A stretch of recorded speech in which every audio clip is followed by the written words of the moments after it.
गोटिए जंगल रे दुष्ट भालुटाए रहुथिला। से सेई जंगलर राजा हब बोली सबु बेले स्वप्न देखुथिला।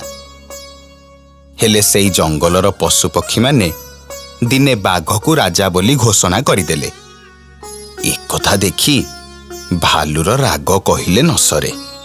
से कौन कला ना ता बंधु बिलुआ पाखकू गला आउ ताकू कहिला, बिलुआ भाई, ओ बिलुआ भाई, बाहर को आसम। से गुंफारे सब बेले बसी रहउछ कोन जे? अरे अरे भालू भाई, टिके धैर्य धर। एते विचलित होच काहेकि कहिला? कौन हेची तमरा? ए जंगलर पशुपक्षी मानक मुंडरे सतरे बुद्धि नाही। अरे भालू भाई, कौन हेची जे? तमे एते रागुच काहेकि? जहाँ कहिबार अछि तमे मते खोली कि कुह। सबु थर से बाघ ही राजा हेई आसुची। मु चाहुतिली एथर मु ए जंगलर राजा हेबी। हेले हेले ए मूर्ख पशुपक्षी गुड़ाक आखि बुझी पुणी से बाघ को ए जंगलर राजा घोषणा करी पकेइले। ओह, कथाटा ताहेले जाई एठी। हाँ परा भालू भाई, मु भी जानिची। हेले आमे भी आउ कौन करि परिबा जे? से तो राजा हेई सारिलानी। एबे आम हातरे आउ किछि भी नाही। नहीं बिलुआ भाई, तमे समिति कुहनी। बहुत आशा नहीं मु तम पाखकू आसीची। मते तमे आदौ समिति कुहनी। मो पाखकू आशा नहीं आसीच माने? मु तम कथा बुझी पारिलेनी भालू भाई। एते दिनरु ए जंगलर राजा हेबी बोली अपेक्षा करी बसिथिली। हेले हेले से बाघ सबुथर भली एथर मध्य बाजीमात करिनेला। सबुथर सही जाउथिली, हेले एथर आउ नुह। जे पर्यंत मु से बाघ को पाने मजा न चखाइची से पर्यंत मते शांति रे निद आसीबनी। से कथा ठीक जे, हेले एथिरे मु तुमको की सहाय्य करि परिबी जे? बिलुआ भाई, समस्ते जानिचंती तमे होउछ बुद्धिर गंताघर। तेणु तमे मते एमिति गोटे उपाय दियो जहा द्वारा मु से बाघ को भलो करी पाने देई परिबी। ओहो एई कथा। ताहाले सुन, तमे गोटे काम कर। बाघर गोटे 6 मासर पुआ अछि, ताको तमे लुचेई नहीं आस। आउ ता बदल रे तमे बाघ को जहा कहिब बाघ सेया करिब। अरे वाह, बढ़िया उपायटे देइछ बिलुआ भाई। हौ हौ मु एबे आसुची। बिलुआ देइथिबा उपाय मुताबक भालू कळे बळे कौशले बाघर पुओ को चोरी करी नहीं गला। एही खबरटा चारिआडे व्यापीगला। धीरे धीरे कथाटा जाई जंगलर राजा बाघंक कानरे पड़िला। बाघ एकथा शुणी बड़ चिंतारे पड़गले। पुओ को किए चोरी करिछि तार संधान करिबा पई बाघ घोषणा कले जे जिए भी तांको पुओ को नेइछि ता विषय रे जदि केही कौनसी तथ्य तांकु दिए ताहले से ताकू स्वर्ण मुद्रा उपहार देबे। एही खबर शुणी चतुर बिलुआ कहिला, अरे एटा तो बहुत बढ़िया सुजोग। राजा को पुओ को भालू नेइछि, ए कथा मो व्यतीत आउ केही भी जानी नाहंती। तेबे मु एबे जाई राजा को सब कथा कहि देबी। पागल हे गलो ना कोन?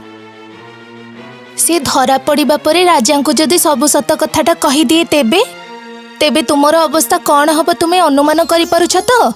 ओहो, तमे भी ना खाली अଯଥା चिंता करूच।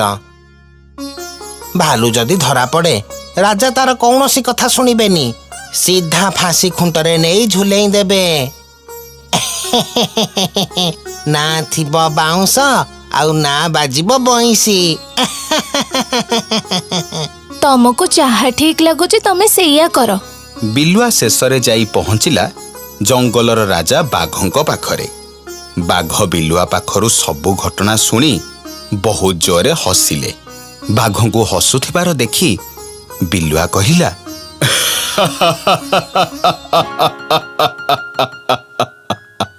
ए कौन महाराज, आपण मो कथा सुनी हसुचंती काहेकि?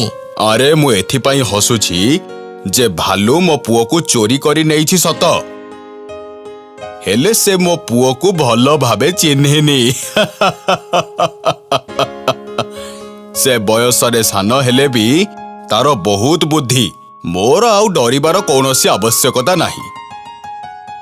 मो पुओ उपरे मोर विश्वास अछि। देखिब ସିଏ ସେ ଭାଲୁକୁ ବହୁତ ଭଲ ଶିକ୍ଷା ଦବ।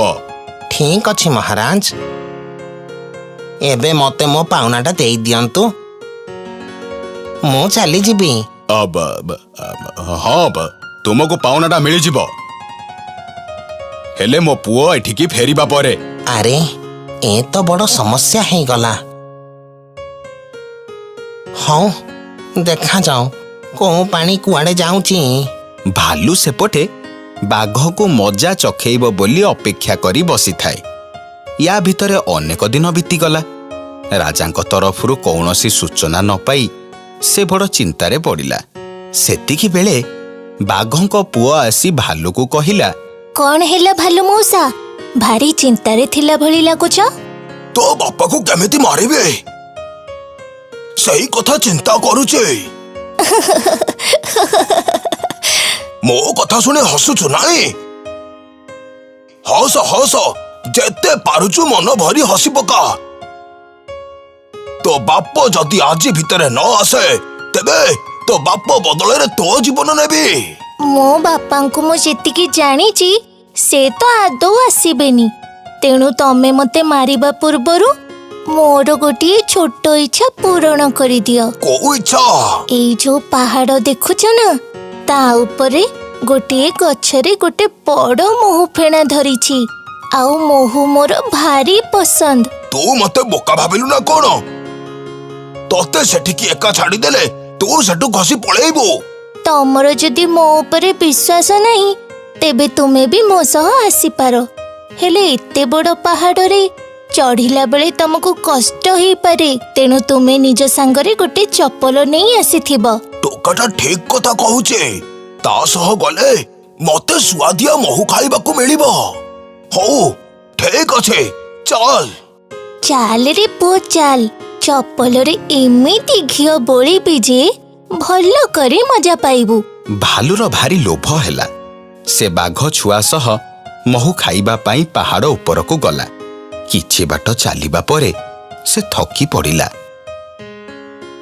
ସେତିକି ବେଳେ ବାଘ ଛୁଆ କ'ଣ କଲା ନା, ଭାଲୁକୁ ସେଇ ଘିଅ ବୋଳା ଚପଲ ହଳକ ଦେଲା। ଆଉ ଭାଲୁ ତାକୁ ପିନ୍ଧିବା ମାତ୍ରେ ତାର ଗୋଡ଼ ଖସିଗଲା। ଆଉ ସେ ସେଇ ପାହାଡ଼ରୁ ପଡ଼ି ମରିଗଲା। ବାଘ ଛୁଆ ରାଜାଙ୍କ ପାଖକୁ ଯାଇ ସବୁ ଘଟଣା ବିଷୟରେ କହିଲା।